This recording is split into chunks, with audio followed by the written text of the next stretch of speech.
The official statistic, Dr. Fauci, is that 80,000 Americans have died from the pandemic. There are some epidemiologists who suggest the number may be 50% higher than that. What do you think?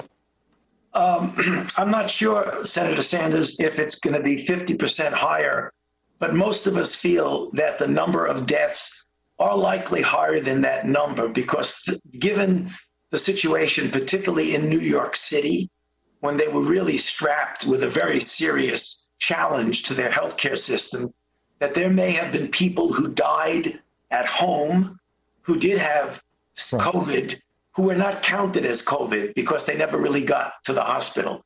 So in direct answer to your question, I think you are correct that the number is likely higher. I don't know exactly what percent higher, but almost certainly it's higher. Dr. Anthony Fauci testifying yesterday. Meanwhile, a model from the University of Washington is now projecting 147,000 deaths in the United States by August 4th. That's 10,000 more deaths than the model's last prediction.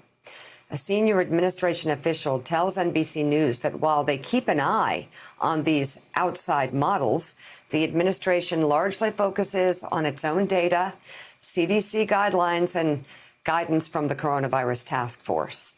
Joining us now, the governor of Rhode Island, Democrat, Gina Raimondo. Very good to have you. Mika, you got the party right. I know. That's right. You guys keep going back to that. So, Gina, great to see you, Governor.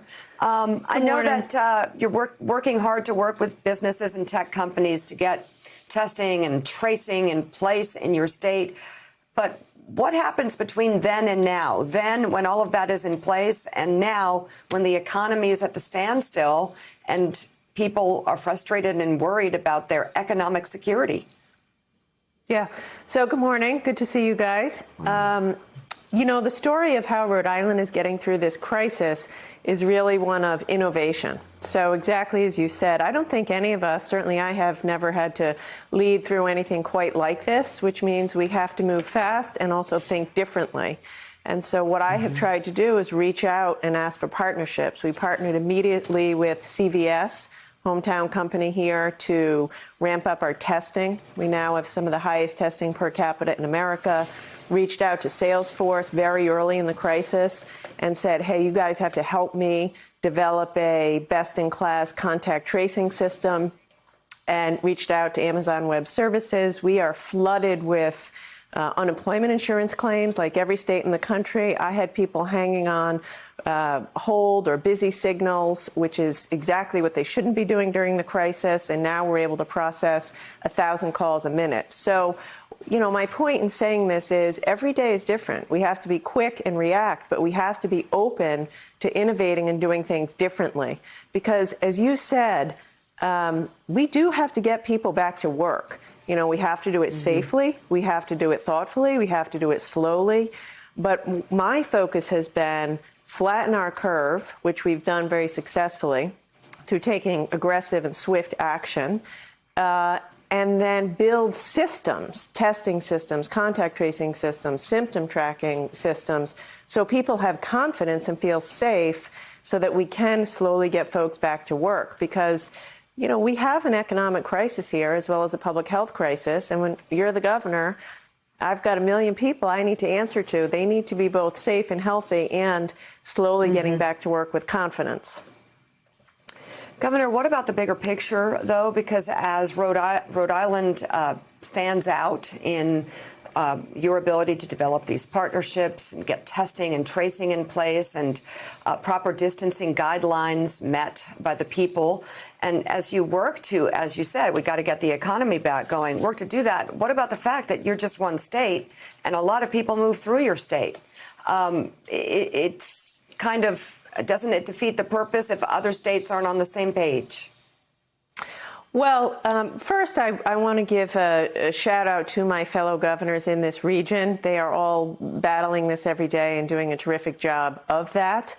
About 3 weeks ago, we came together, 7 governors in the Northeast, to collaborate and coordinate our efforts around reopening, including travel, as you say, and that including joint purchasing of PPE, again, constantly innovating, doing things differently to meet the challenge. So that's going to be critical. You know, Rhode Island is a small state nestled between two huge hotspots of the crisis, to the north, Boston, to the south, New York City. So we have had to deal with that fact, and I'm really quite pleased with where we are now. I was able to lift our stay-at-home order just the other day, but you're absolutely right. I mean, I'm in constant contact with fellow governors, and we're working together to protect our region and our regional economy. Governor, it's Willie Geist. Good to have you with us this morning. You mentioned that slow reopening that you started over the weekend. Some restaurants will be able to have outdoor dining, some retail with restrictions, of course. How are you weighing this balance that every governor and every municipality is having to look at right now of wanting to get your people back to work, wanting to get your small businesses open, and the public health questions that come with reopening your society? Obviously, from the federal government, the push from the President of the United States is let's open, let's transition to greatness, to use his Twitter term. We've got to get back to work. How are you looking at it as a governor who actually has to manage those 1 million people in your state? Yeah, thank you, Willie. You know, look, it's tough. Everything is a judgment call, and the governors are absolutely on the front lines. I'm living in my state on the ground. I hear from people every day, and the stories of economic struggle are real. You know, I hear from restaurant owners who worry they may not be able to reopen. They can't sustain 2 or 3 months of no business. Having said that, I'll tell you how I'm dealing with it. I really believe in this slow and steady reopening. My goal, of course, is to reopen once. You know, you don't want to go too fast and then have to pull back and reopen again.